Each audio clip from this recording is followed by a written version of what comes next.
Hello friends, welcome back to this channel Lakshya तक आपके साथ। आज हम लोग करंट अफेयर्स ही समझ लीजिए, करंट अफेयर्स ही है। करंट में भी चल रहा है, चुनाव जान ही रहे हैं, ठीक है। तो उसमें अभी आज के न्यूज़पेपर में ये निकला था, सोचा मैं आपसे डिस्कस करूँ, न्यूज़पेपर के थ्रू ही डिस्कशन करूँगी ताकि आपको एक एक पॉइंट क्लियर रहे और ना समझ में आए। वैसे समझ में आ जाएगा, बहुत ईजी है। तो आप क्या करोगे, उसको नोट कर लीजिएगा क्योंकि यहाँ से क्वेश्चन बनना है इस बार, 100% बनेगा।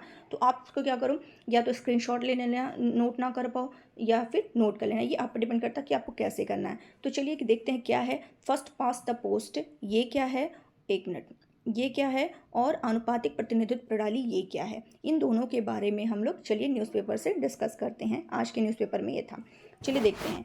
फर्स्ट पास द पोस्ट बनाम आनुपातिक प्रतिनिधित्व प्रणाली, तो ये है क्या। तो देखा जाए तो पूरे विश्व में, पूरे दुनिया में चुनाव की प्रमुख रूप से दो प्रकार की प्रणालियाँ होती हैं। चुनाव की कितनी प्रणालियाँ होती हैं? दो प्रकार की होती हैं।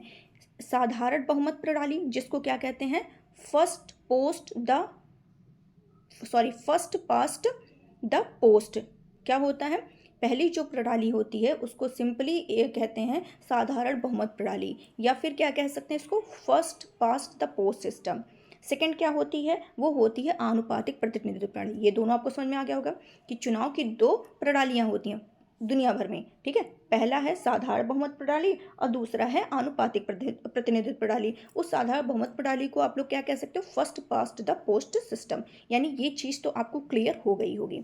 अब हम लोग एक एक समझेंगे कि फर्स्ट पास्ट द पोस्ट जो प्रणाली है, सिस्टम है, वो क्या है। तो ये वो सिस्टम होती है जिसमें क्या होता है कि जिस प्रत्याशी को, ठीक है, जिस प्रत्याशी को, मतलब यहाँ पे एक प्रत्याशी, 2, 3, 4, 5, 6 ऐसे कई प्रत्याशी हैं, तो जिस प्रत्याशी को अन्य सभी प्रत्याशियों से अधिक मत मिलेगा वही निर्वाचित घोषित किया जाएगा। इसमें ऐसा कोई कॉन्सेप्ट नहीं है कि जिसको 50% से ज़्यादा, ठीक है, 50% से ज़्यादा मत मिले वही क्या होगा, निर्वाचित घोषित होगा। ऐसा इसमें कोई कॉन्सेप्ट नहीं है। इसमें बस यही है भैया कि जिस प्रत्याशी को अन्य प्रत्याशियों से सबसे ज़्यादा वोट मिलेगा वही क्या होगा, निर्वाचित घोषित कर दिया जाएगा। उम्मीद है आपको इतना क्लियर हो गया होगा, ठीक है।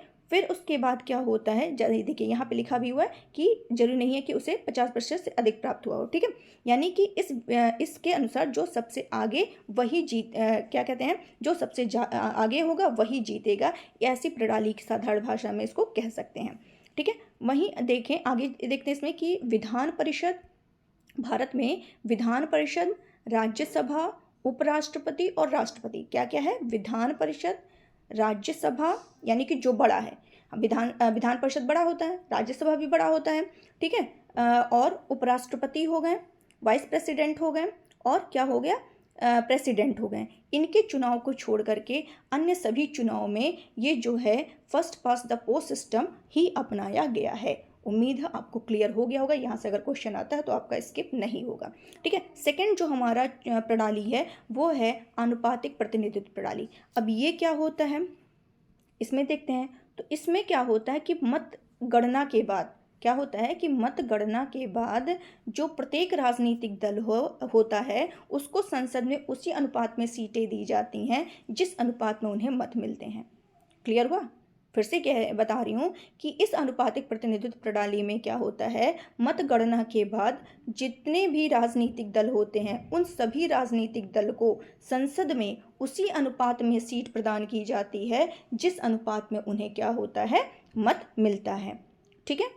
प्रत्येक राजनीतिक दल क्या करते हैं, चुनाव से पहले अपने प्रत्याशियों की एक प्राथमिकता सूची जारी कर देते हैं और अपने उतने ही प्रत्याशियों को उस प्राथमिकता सूची से चुन लेते हैं जितनी सीटों का उन्हें कोटा दिया जाता है, ठीक है। अब देखते हैं कि आनुपातिक प्रतिनिधित्व प्रणाली भी दो प्रकार की होती है, ये भी दो प्रकार की होती है, ठीक है। ये आपको ध्यान देना है। और ये भी देख लीजिए कि आगे पढ़ लेते हैं क्या है। इजराइल और नीदरलैंड में आनुपातिक प्रतिनिधित्व प्रणाली के तहत पूरे देश को एक निर्वाचन क्षेत्र माना जाता है और प्रत्येक राजनीतिक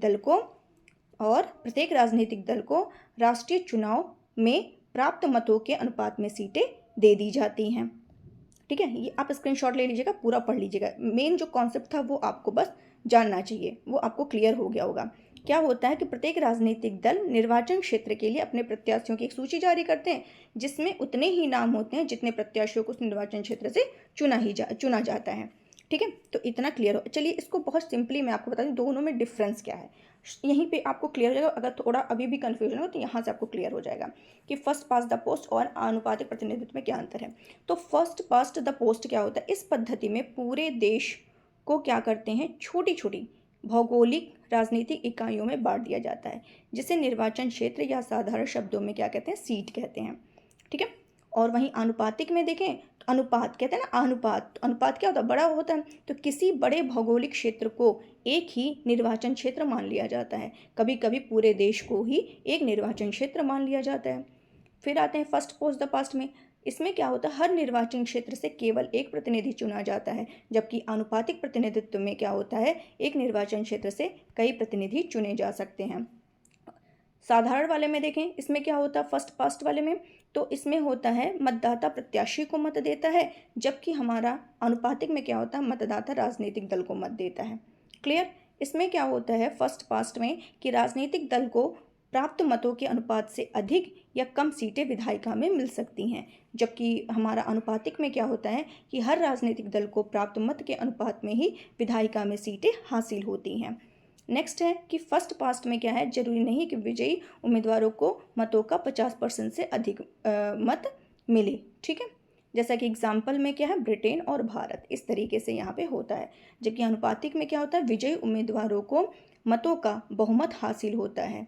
उदाहरण इजराइल, नीदरलैंड्स, अर्जेंटीना व पुर्तगाल। तो उम्मीद है आपको ये समझ में आ गया होगा। अगर दोनों में कोई भी डिफरेंस आ जाए कि डिफरेंस क्या है, या दोनों की डेफिनेशंस आ जाए कि इसमें क्या होता है इसमें क्या होता है, तो किसी भी एंगल से क्वेश्चन है तो आप कर लोगे, ये तो उम्मीद है। तो चलिए आज के लिए बस इतना ही रखते हैं। अच्छा लगा हो तो प्लीज़ लाइक करिए, शेयर करिए, और जो नए बने हो सब्सक्राइब करना प्लीज़ मत भूलिए। तो चलिए नेक्स्ट फिर मिलते हैं। Thank you so much.